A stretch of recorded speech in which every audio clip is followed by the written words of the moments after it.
déjame hablar un poco sobre la pandemia,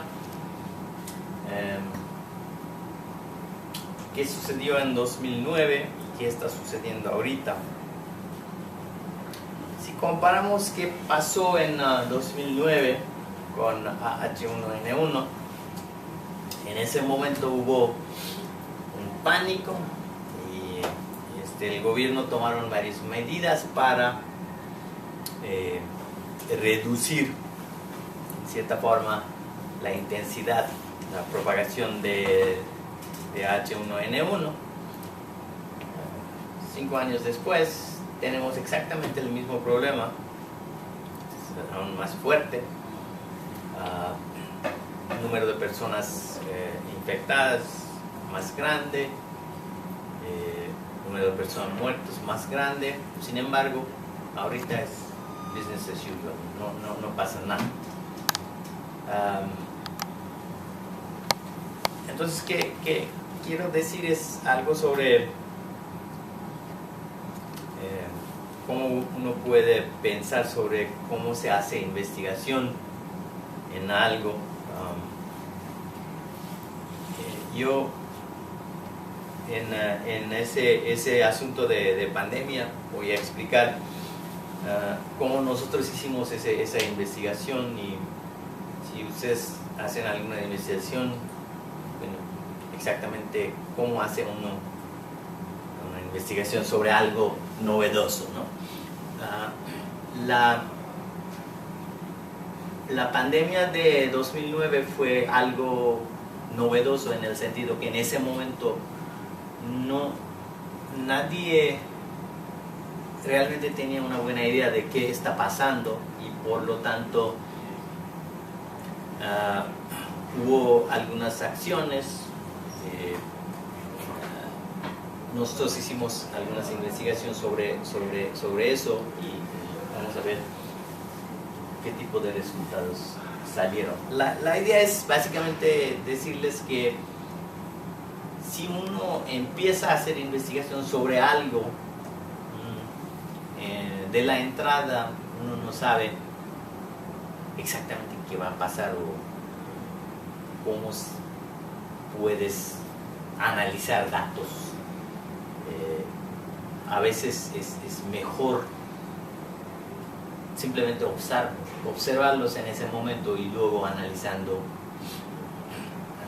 los datos. Una vez que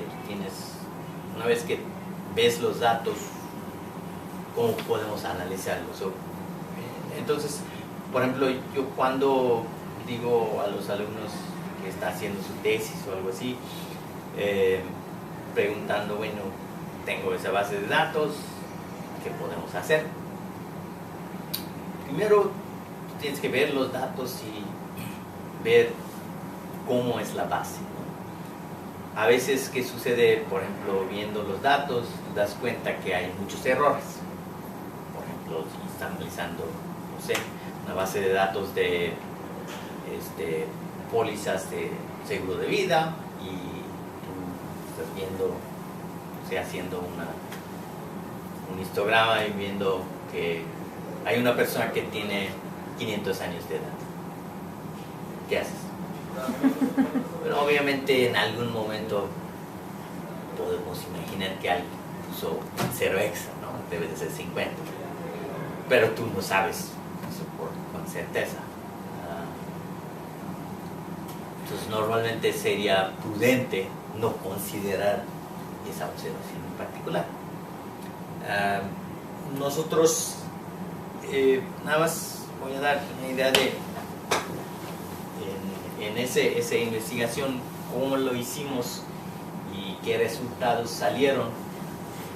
Sin embargo, de la entrada no teníamos la idea de cómo va a salir las cosas. Entonces, déjame contar un poco sobre la historia de qué pasó en 2009. Hubo esa ola de influenza que se llama H1N1.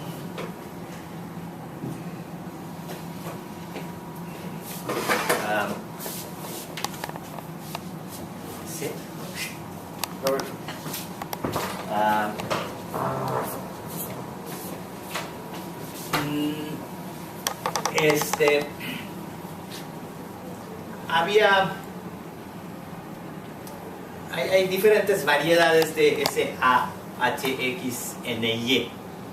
Entonces eso puede ser, por ejemplo, AH5N1, es una de las variedades. Cada uno de estos, gracias. Cada uno de estos, H puede ser X, puede tomar varios valores, y N, donde Y puede tomar hasta 9. Entonces hay varias posibilidades de tener diferentes clases de ese virus. Ahora bien, AH1, y también en lugar de A puede ser B. Entonces, cuando hay influenza no es una cosa fija, puede tener varias posibilidades. Y la diferencia en estas cosas es, algunos son virus que afectan solamente animales particulares. Por ejemplo, AH5N9, eso es algo muy fatal, pero no para humanos. Eso simplemente afecta los caballos. Entonces existe este tipo de cosas también. Hay otros, como AH1N1, eso puede afectar humanos, puercos y diferentes clases de aves, sobre todo pollo. Y ahora sabemos que eso vino probablemente de una combinación de puercos y pollos. Y la parte que voy a explicar un poco más a fondo es exactamente qué sucedió en ese momento, cómo fue la reacción en el lado de Estados Unidos y cómo se propagó a lo largo de la población global. Y vamos a decir unas cosas sobre la mortalidad que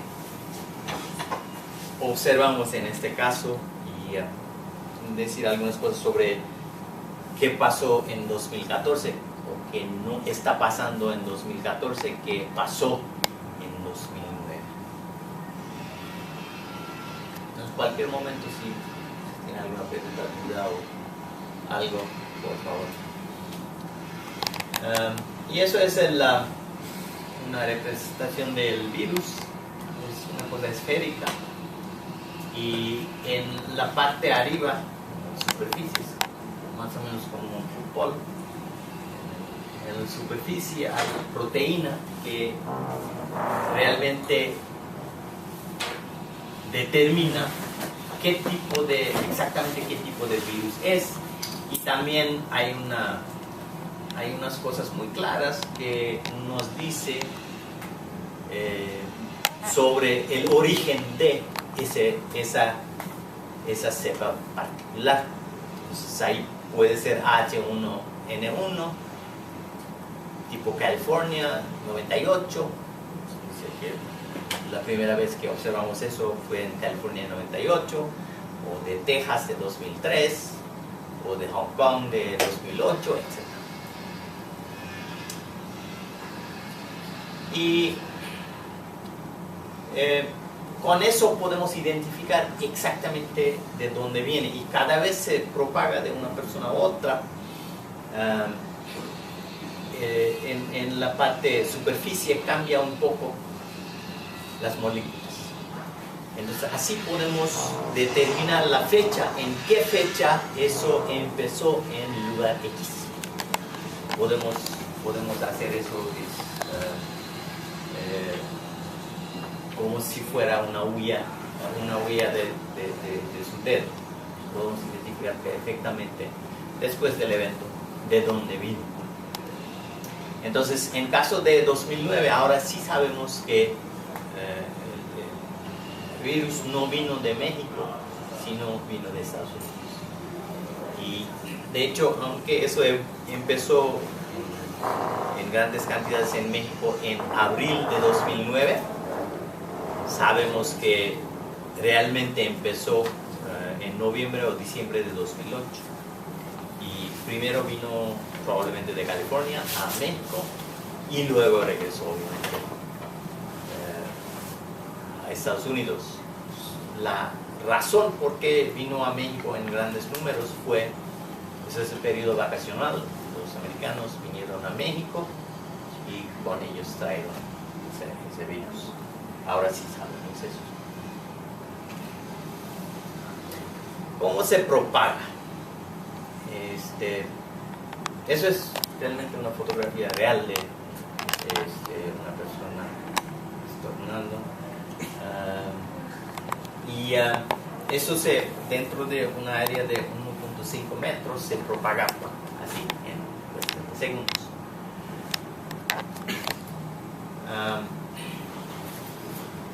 Y eso se va luego, si está un cuarto así, dentro de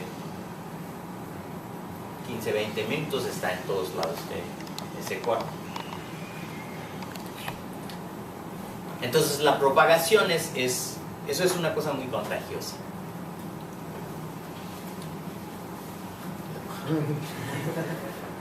Ese es el paciente cero.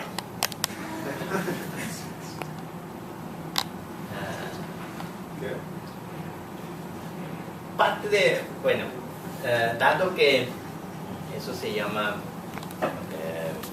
una influenza porcina, no es realmente cierto eso. Tiene una cuarta parte porcina, otra cuarta parte de las aves. Entonces, así no necesariamente propaga, pero sí sabemos que propaga de las granjas a otros lados. Ahorita vemos algunos datos. Y eso fue la reacción en México. La gente ponía máscaras y las máscaras al inicio supuestamente fue algo útil. Ahorita vemos que realmente las máscaras que la gente pusieron como esas, que estaba distribuyendo el ejército en todos lados, realmente no es útil. ¿Por qué? Porque el diámetro del virus es mucho más chiquito y sale directamente a través de esas barreras. No son barreras. Simplemente fue un caso de donde el gobierno propagó esa cosa que, bueno, eso te va a ayudar. Realmente no hay nadie nada de las máscaras. Sin embargo, una buena proporción de la población estaba utilizando esas cosas. En los últimos 100 años hubo varios casos a nivel mundial de propagación de ese virus.